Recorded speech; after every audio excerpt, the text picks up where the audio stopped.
Gente, vamos lá. A igreja. Isso faz parte de algo muito importante da Calvary, tá, gente? Então, o pastor Chuck costumava chamar isso de o modelo de Deus para a igreja. Então, ele olhava de forma peculiar, dentro dessa perspectiva de que se a gente não entender bem, de fato, o que é a igreja, a gente pode ter um entendimento errado de tudo, na verdade, que a gente faz na vida cristã. Assim como é o Evangelho. Se nós entendermos o Evangelho de forma errada, nós vamos viver e colocar a nossa vida e crer em coisas de forma muito errada, que não sustentam a si mesmo. A igreja é a mesma forma. Então, olhando para o modelo de Deus, né, para a igreja, ou a igreja, então a gente precisa olhar para as Escrituras.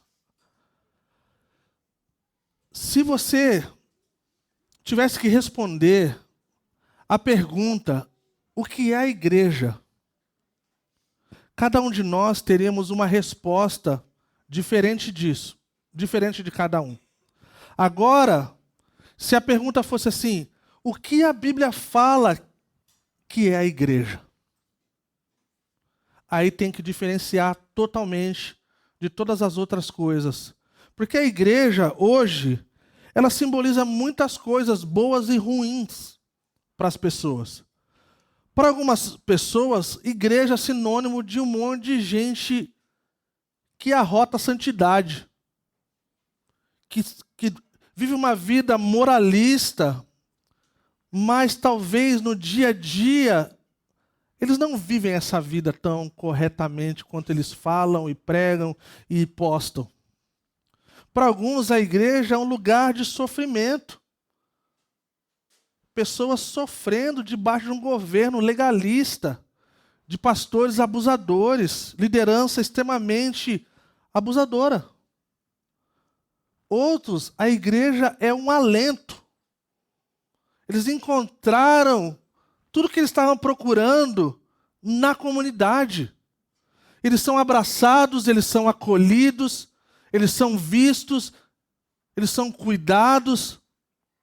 E aí então, eles vivenciam essa realidade vertical com o Senhor, e eles vivem essa realidade horizontal com os irmãos e as irmãs. E aí, pessoas podem falar o que for para essas pessoas. Nada muda a realidade de que eles foram abraçadas e cuidadas.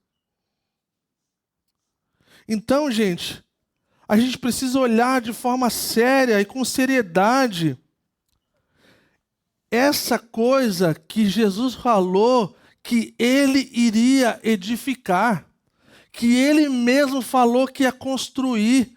Não foi eu, nem foi você, nem foi nenhuma outra pessoa, a não ser o próprio dono dessa igreja. Ele falou assim, eu vou construir a minha igreja, eu vou edificar essa igreja, e as portas do inferno não vão prevalecer contra ela. Aí você fala assim, poxa, mas não parece que esse versículo está dando certo em alguns lugares. Parece que o inferno está prevalecendo e está prevalecendo mesmo. O pastor Chuck costumava dizer uma coisa muito interessante acerca dessa realidade. Ele falava assim, que quando as pessoas elas tendem a julgar a igreja, elas julgam por causa dos seguidores. Raramente vai ser por causa de Jesus Cristo em si. A sua vida e o seu testemunho, eles falam mais do que qualquer outra coisa. Então, quando alguém fala mal da igreja de Cristo, nós precisamos levá-los a pensar que o cristianismo ele não deveria ser julgado pela imperfeição do povo. Eu costumo dizer, se você está nos visitando, que a nossa igreja ela não tem como objetivo tentar ser algo que nós não somos. Nós somos um bando de gente falha, gente. E se você está iludido com alguma coisa, assim, eu espero que não, né? Mas assim, essa igreja aqui, ela pode ser incrível de várias formas, mas onde tem pessoas, tem imperfeição. E tá ok. Porque é assim que nós somos seres imperfeitos.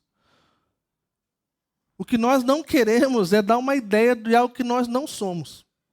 De parecer que está tudo perfeito, quando na verdade não está. Mas um ponto de extrema importância para quem critica o cristianismo e a igreja é que eles não devem julgar o cristianismo por essa imperfeição do povo, mas julgar pela vida e pelo testemunho de Jesus Cristo. Imaginem que alguém tivesse dificuldade com a igreja e você pergunta para ela assim, fala assim, cara, qual o problema quando Jesus fala que felizes são os misericordiosos porque alcançarão misericórdia? Assim, cara, não vejo problema nenhum. Ah, mas qual o problema então que Jesus falou que nós devemos amar uns aos outros como a si mesmo? Qual o problema que você vê nisso? Nenhum. E tantas outras coisas. Jesus fala que é mais abençoado dar do que receber. Qual o problema nisso? Nada. Então, gente, nós precisamos olhar para a igreja de Cristo no parâmetro, no ângulo de que somos um povo imperfeito, é verdade, mas que Jesus é perfeito. A sua vida e testemunho demonstram isso.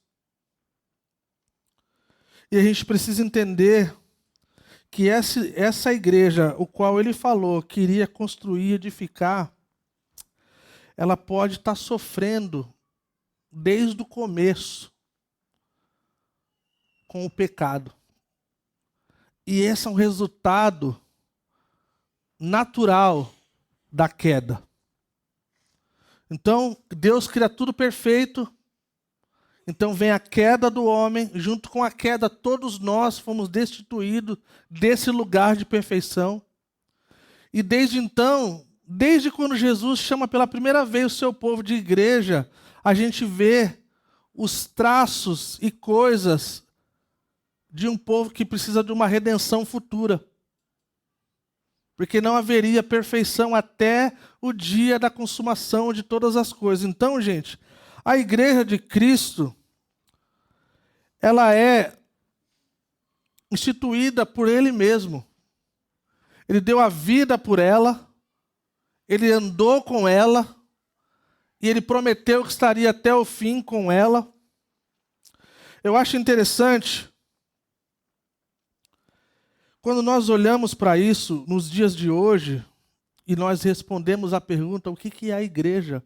O que significa igreja? Fica essa curiosidade do que seria de fato, né? Então, quando nós olhamos para as Escrituras, nós temos um modelo. E esse modelo a gente encontra no livro de Atos. A gente vê de uma forma não saudosista nem ilusória, no sentido de que um dia nós seremos a igreja como de Atos. Não é isso. É aquele negócio, ter saudade de algo que a gente nunca teve ou nunca fomos, uma coisa do tipo assim, sabe? Mas existe um modelo ali, existem coisas que nós aprendemos, que se nós seguirmos da mesma forma, ou de alguma forma, nós veremos aquilo que Deus pretendeu ver na sua igreja. Nós vivemos dias incríveis de várias formas, no bom e no ruim. Nós temos o livro 9 Marcas de uma Igreja Saudável, do Mark Dever, que é um livro incrível. Nós já usamos aqui, nós temos a série DNA, se você nunca ouviu, recomendo que você possa ouvir. Foi tecido diante da realidade desse livro, 9 Marcas de uma Igreja Saudável.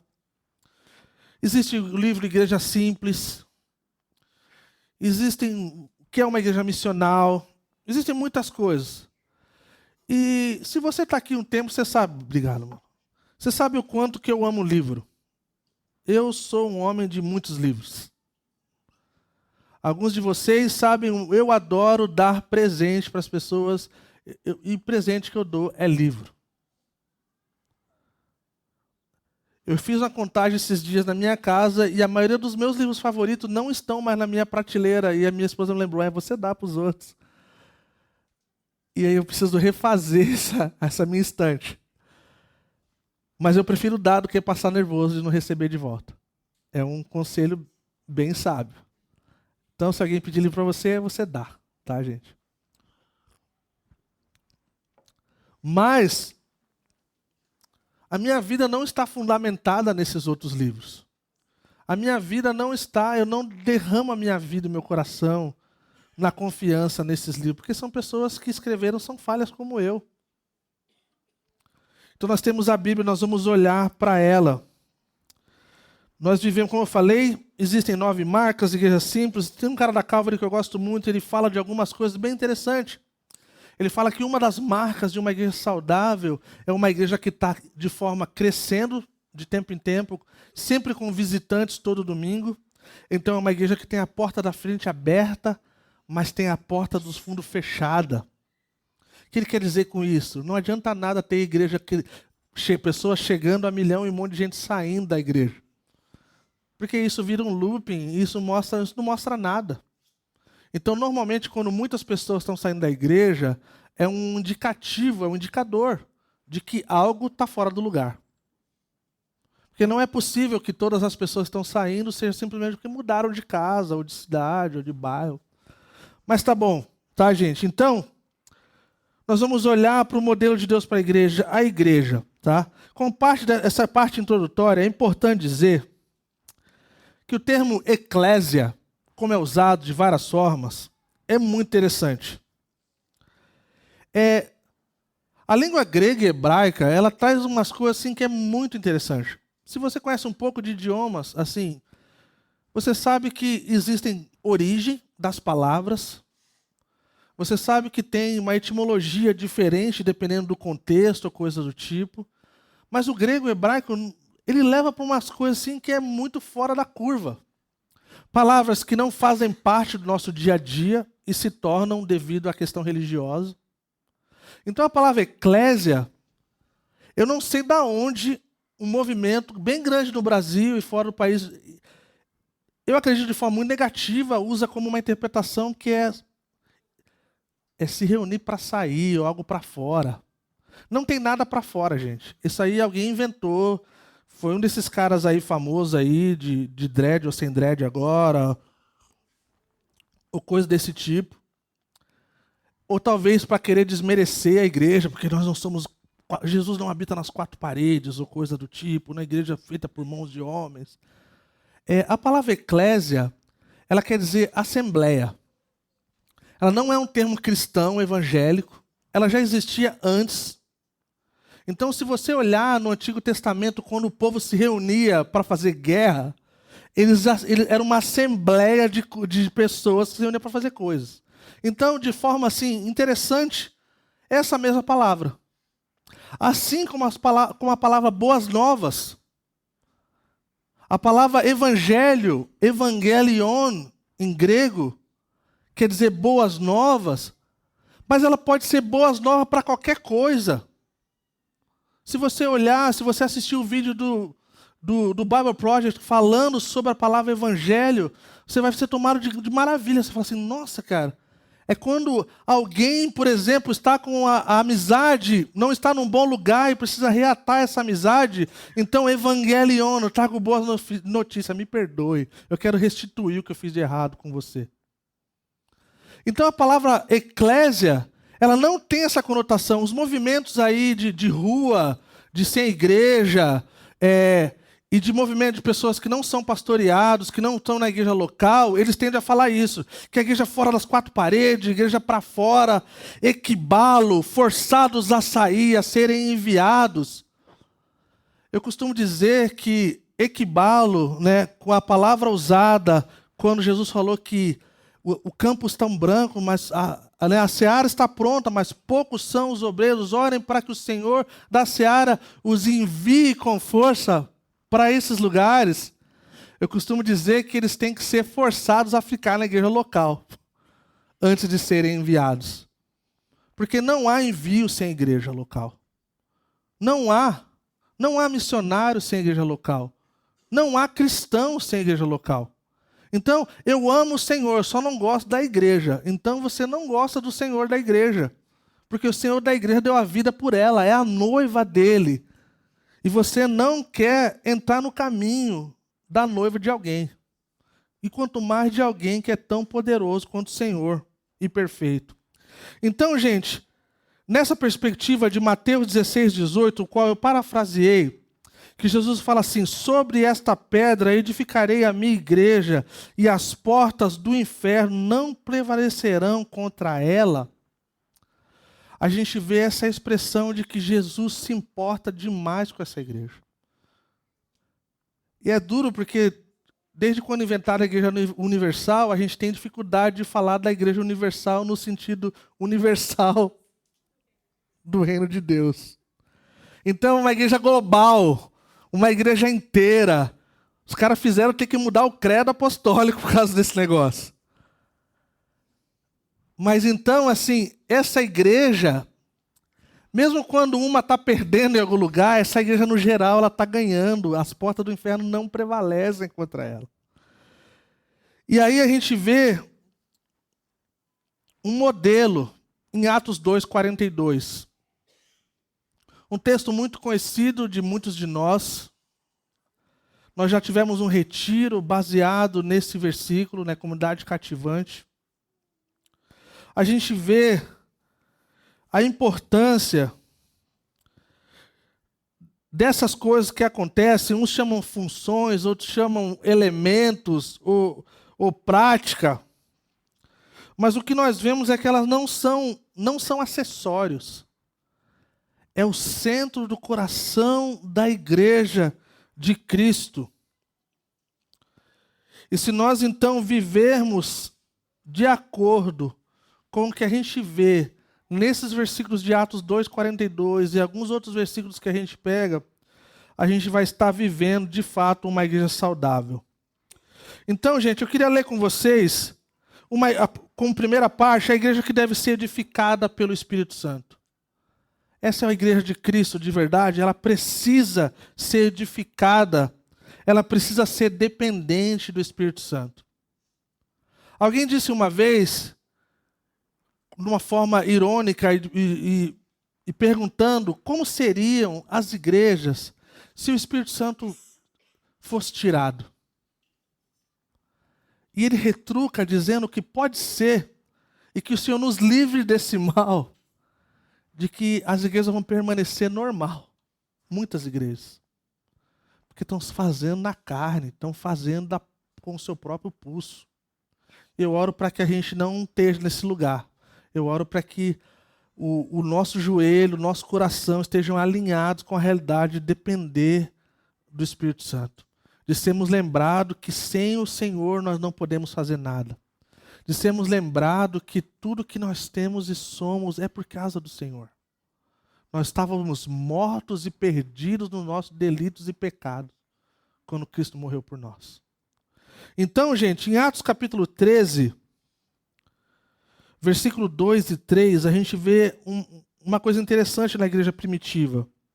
A gente vê que eles não seguiam estratégias humanas. A gente vê que eles eram totalmente dependentes da liderança do Espírito Santo e como eles se importavam com isso. E isso é um exemplo para nós. Então, em Atos capítulo 13, diz assim, 13, versículo 2 e 3. Enquanto adoravam o Senhor e jejuavam, disse o Espírito Santo: separem-me Barnabé e Saulo para a obra que os tenho chamado. Assim, depois de jejuar e orar, impuseram-lhe as mãos e os enviaram.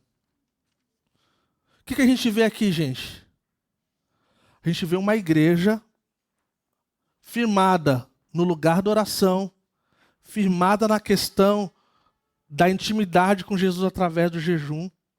E a gente vê essa questão de afirmar os missionários que estavam sendo enviados, os pastores. Então a gente vê como essa questão da dependência e de ser dependente do Espírito Santo, então é o Espírito quem revelava essas coisas. Eles tinham essa dependência deles. Mas ele também não só levantava pessoas, mas ele direcionava. Então, quando a gente vê, fala que o Espírito dá direção. Em Atos 16, 7.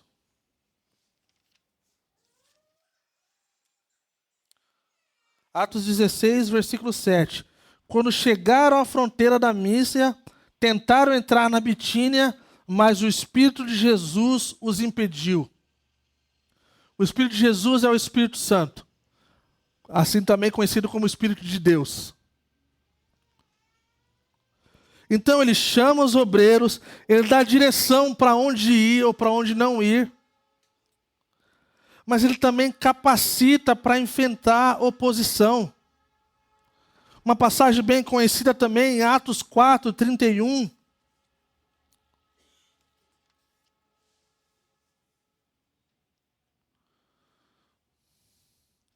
Fala assim: depois de orarem, tremeu o lugar em que estavam reunidos, todos ficaram cheios do Espírito Santo e anunciavam corajosamente a palavra de Deus.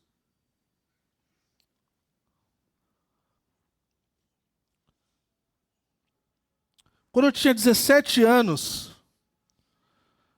tive uma experiência bem interessante. Era quando a Calvary estava chegando no Brasil. Nós estávamos com a primeira equipe que havia chegado no Brasil. Na minha terra, São Vicente, do lado de Santos, né, tinha um estrangeiro. E aonde ele passava era festa. Primeiro que ele não sabia falar português direito. E ele morava num lugar chamado Sambaiatuba, é uma favela. E ele falava Samambaiatuba. Cara, ele falava com aquele sotaque bem americano, né? Samambaiatuba. Onde você mora, Jimmy? No Samambaiatuba. Aí a galera dava risada, criançada.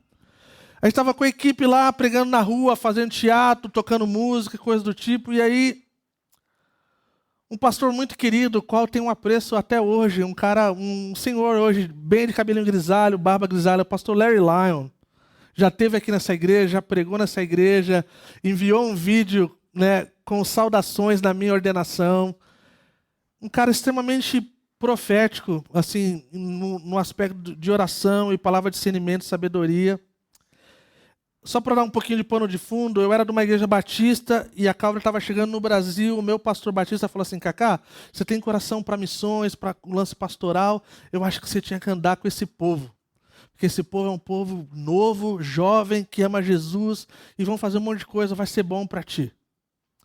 Então a gente estava nessa praça pregando o evangelho e o Larry Lyon vem e fala assim: Cacá, a gente precisa de um brasileiro pregando. Tem muito americano falando e eu não estou gostando disso. Mas assim, pô, mas tem um monte de brasileiro aí. Não, a gente fala um brasileiro jovem, com vigor. Aí naquela época eu não falava inglês bem. Eu lembro que eu falei um inglês meio quebrado, tipo assim, mano, então ora por mim. E enquanto o pessoal estava fazendo as coisas, juntou a equipe de lado, assim. Eles oraram por mim, gente. E foi algo impressionante, como eu não lembro de ter visto de outra forma. De outra vez, em nenhum outro lugar. Eu senti extremamente empoderado pelo Senhor, pelo próprio Espírito. Eu lembro de pegar o microfone e pregar com uma intrepidez que eu nunca tinha tido antes. E eu lembro de falar e a hora que acabou, parece que todas as forças haviam se esgotado. Mas o Senhor cumpriu o propósito dele. Então, assim, essa dependência de saber que nós não temos tudo que nós precisamos em nós, nos coloca nesse lugar de que o Senhor chama os obreiros, o Senhor dá direção e o Senhor nos capacita para que a gente possa fazer a sua vontade. Então, uma aplicação, né, a primeira aplicação é que dependência do Espírito Santo é essencial na vida da igreja e na vida de cada um de nós como membros do corpo de Cristo. Alguns de nós já nos acostumamos com a vida que nós estamos vivendo. E talvez estamos no automático. Talvez já não temos mais essa coisa de falar: Senhor, guia-me nesse. Tá essa coisa aqui, eu coloco nas suas mãos. Senhor, meu coração tá assim, guia-me. E saber que Ele ama nos guiar. O Espírito Santo ama andar conosco. Eu amo caminhar de manhã cedo. É uma das coisas que eu mais gosto de fazer. Depois que você tem 3 filhos em casa, talvez alguns tenham 1 e seja o suficiente. É um tempo de silêncio e quietude, é um tempo muito especial. E em casa a gente começa a labuta às 6 horas da manhã. E aí é tipo a família buscar pé, cara, um correndo atrás de casaco, outro correndo atrás de não sei o que lá, e sumiu a bolsa, e o caderno, o livro.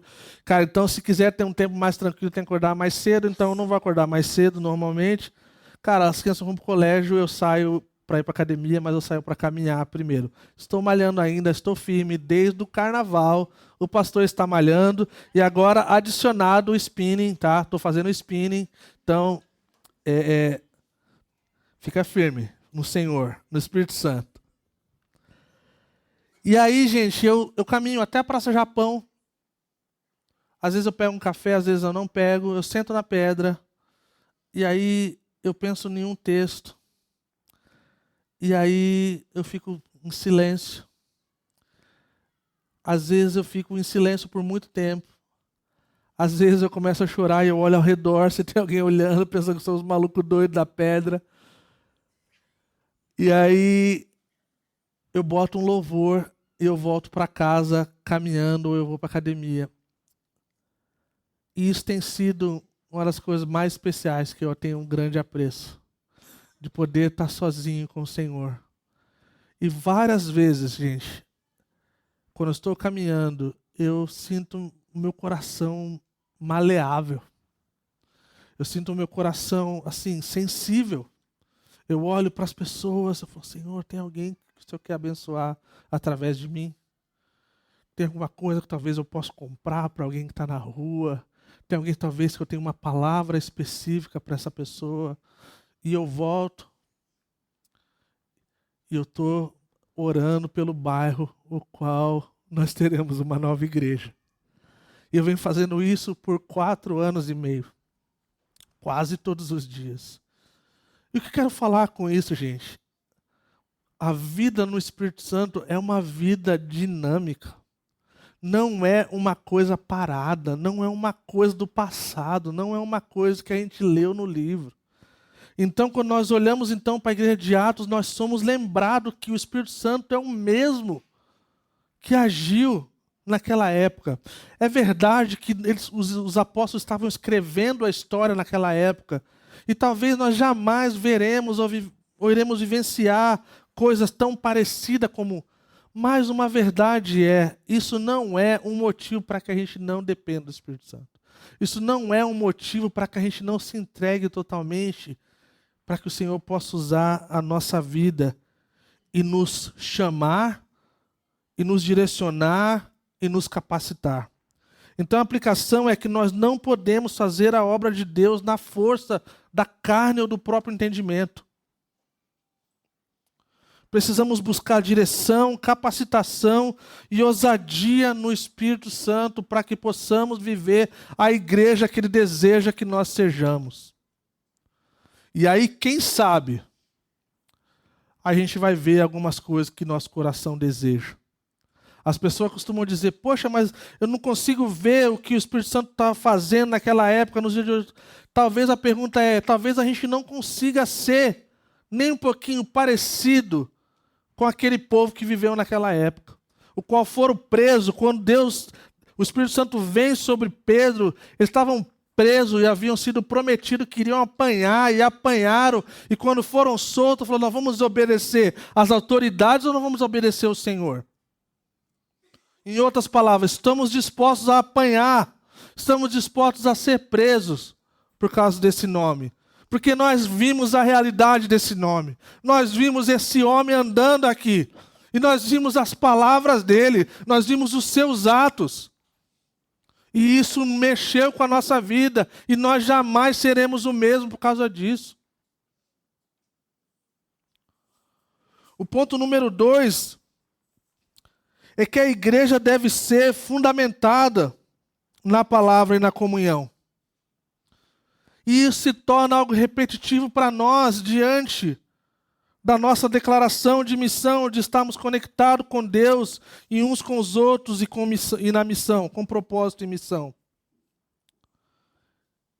A igreja do Novo Testamento tinha 4 pilares e muitos de nós sabemos falar esses 4 pilares.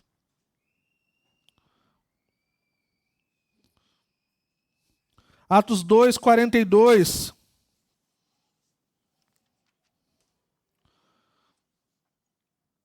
Eles se dedicavam ao ensino dos apóstolos e à comunhão a partir do pão e as orações.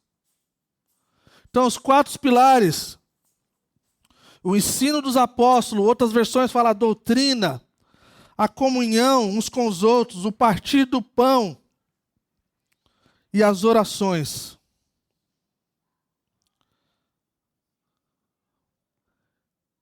Esses pilares, eles não eram acessórios.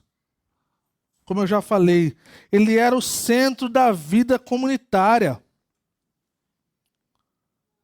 O pastor Chan costumava dizer que se nós olhássemos para isso e nós nos dedicássemos somente nisso, nós já veríamos coisas melhores do que nós estamos vendo hoje. Nós vivemos em dias onde o crescimento das igrejas tem se tornado muito mais importante do que qualquer outra coisa na vida das igrejas. Tem uma igreja que começou em janeiro aqui na cidade. E eles já estão indo por 3º local diante da grandeza de números que eles têm. Sabe qual a forma que eles fizeram? Da mesma forma que você faz crescer qualquer empresa virtual que você gostaria. Você contrata um bom filmmaker, você contrata um bom designer, e você adiciona um monte de ads no Instagram e no Google, em todos esses lugares. E você contrata músicos para tocar, e você chama pessoas famosas para vir de tempo em tempo. Eles começaram em janeiro, gente. Sabe o que um amigo meu fala? Ele fala assim, quem nasce grande é monstro.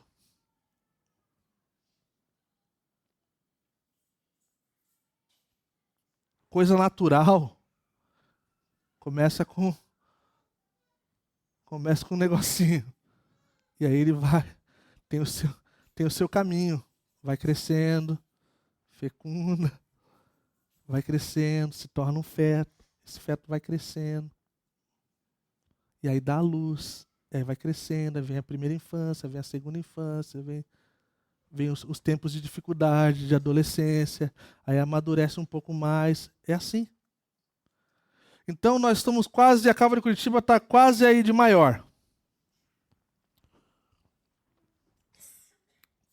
Estamos saindo da adolescência. De verdade.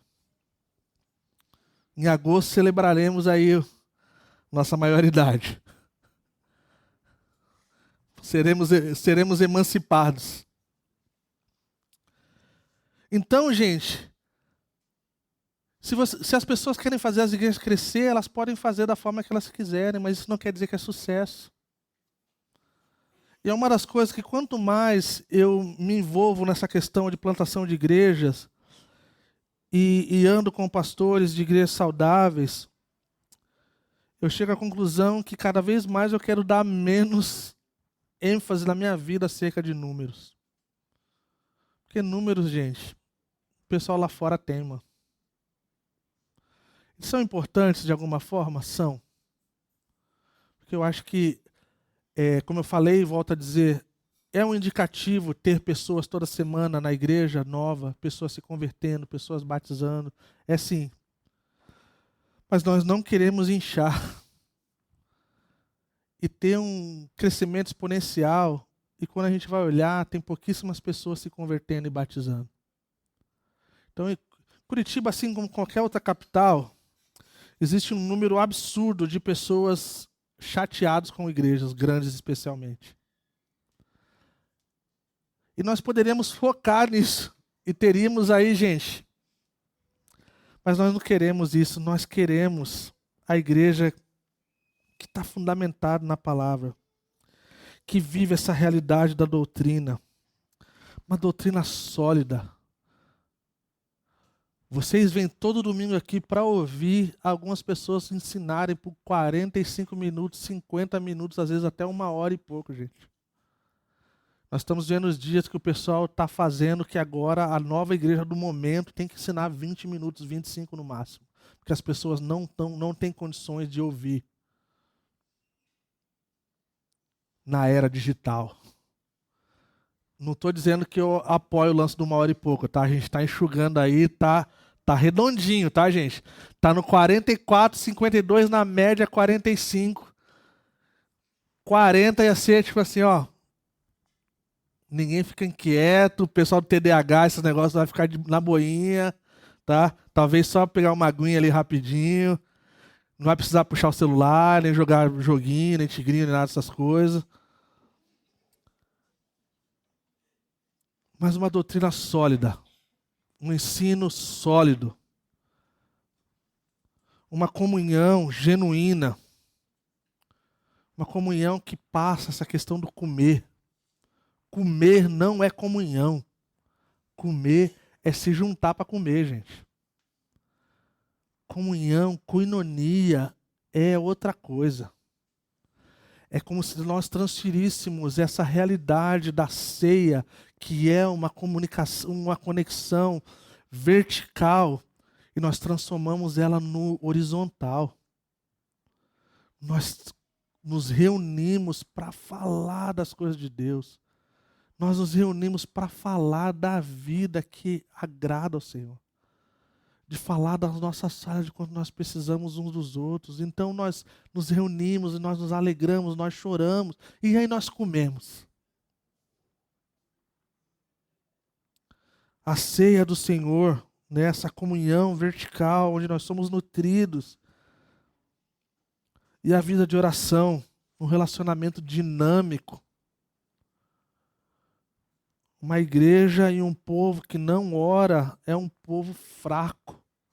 É um povo que está a Deus dará. É um povo que vai viver a vida de forma que não é a forma que o Senhor deseja para nós. Um amigo meu é um pastor batista lá em Foz. E alguém apareceu na igreja dele perguntando se ele tinha interesse em ver a igreja dele crescendo. Era uma igreja pequena. E aí ele fingiu de não entender da coisa. Falou assim, cara, mas o que você está propondo aí? Ele falou, cara, estou propondo é o seguinte, a gente tem uma equipe, você paga não sei quanto, domingo nós vamos à sua igreja, nós temos uma equipe de louvor bem para frente.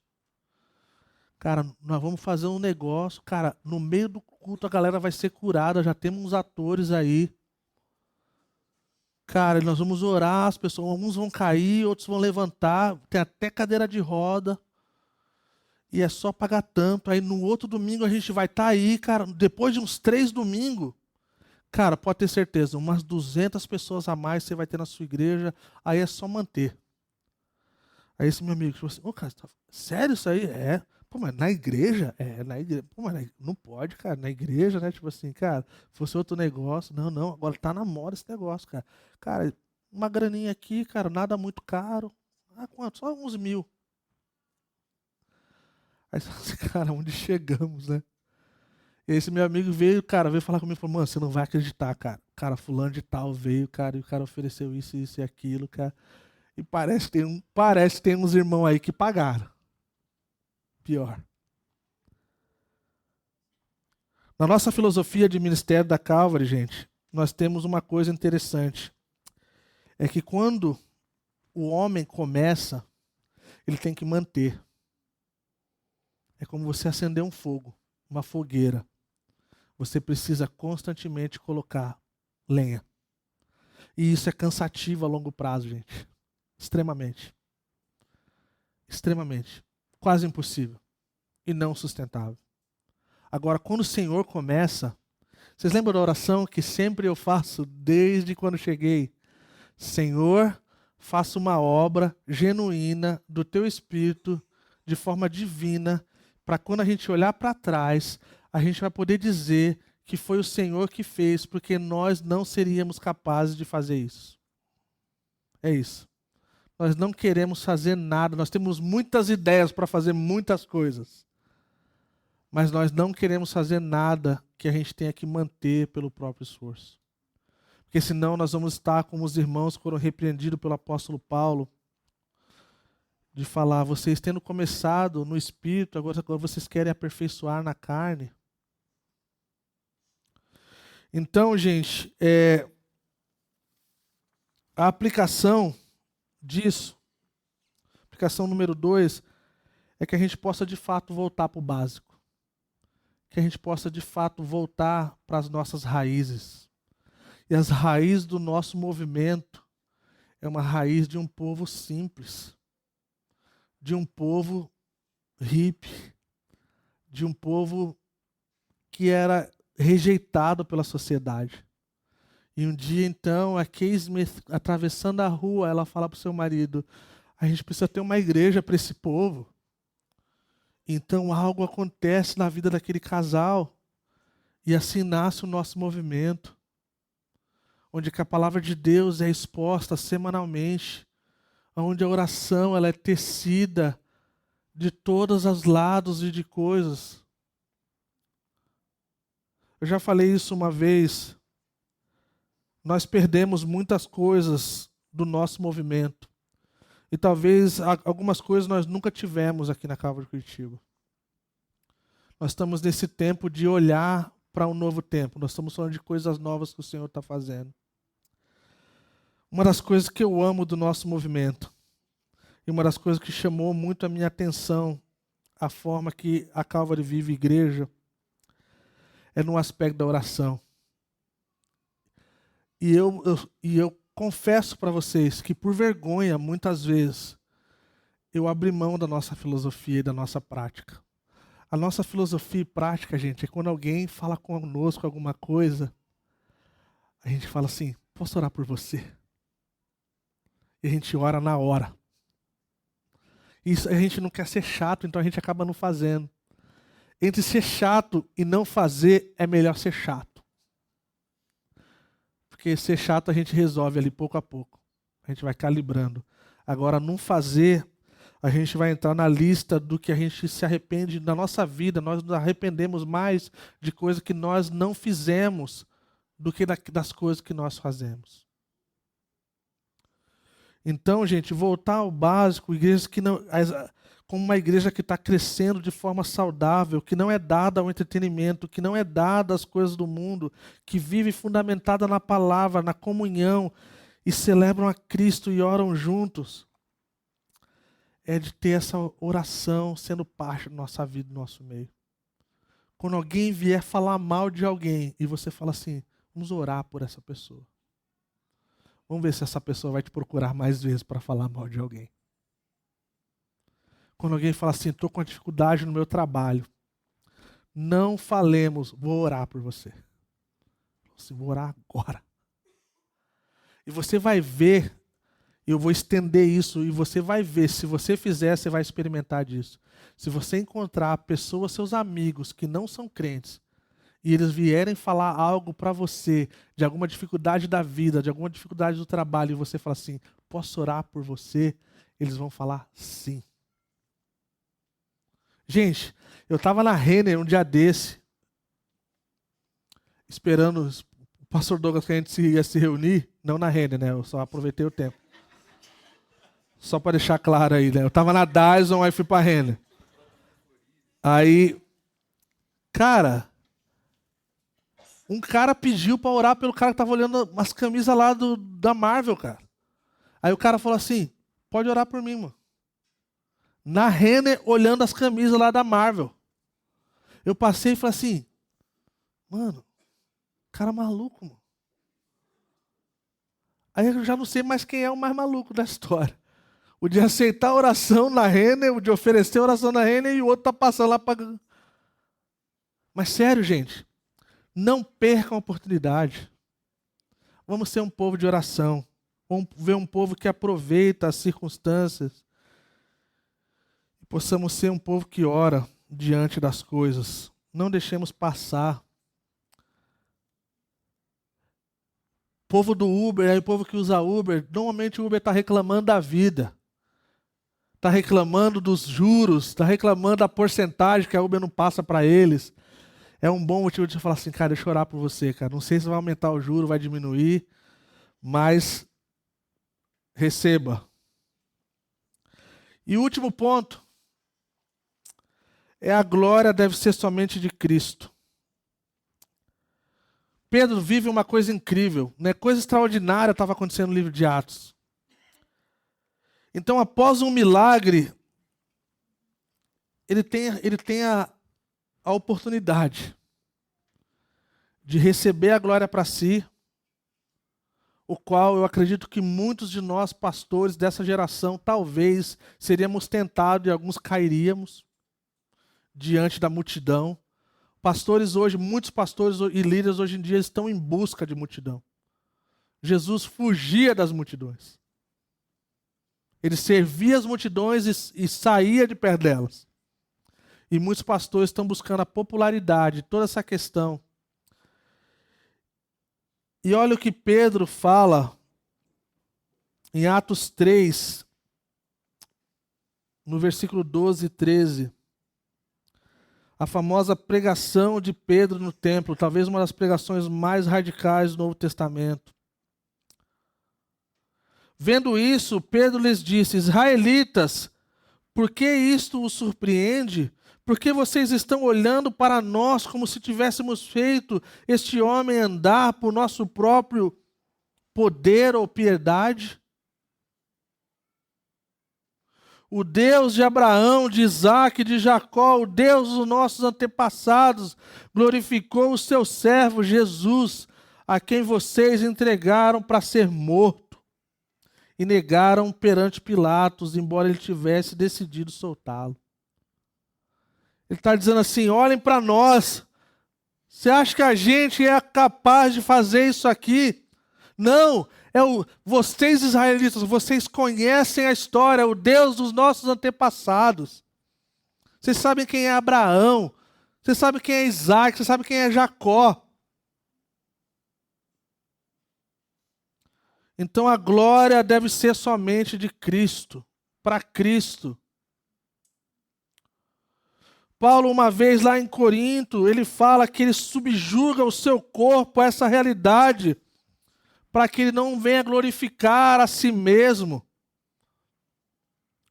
O salmista Davi, quantas vezes falou que a glória era do Senhor?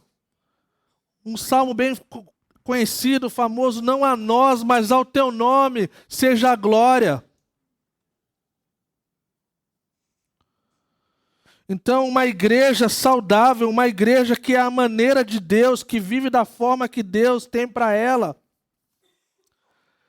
É uma igreja que é edificada pelo Espírito Santo, dependente do Espírito Santo, ela é fundamentada na palavra e na comunhão dos santos, mas ela também é compromissada com a glória de Cristo.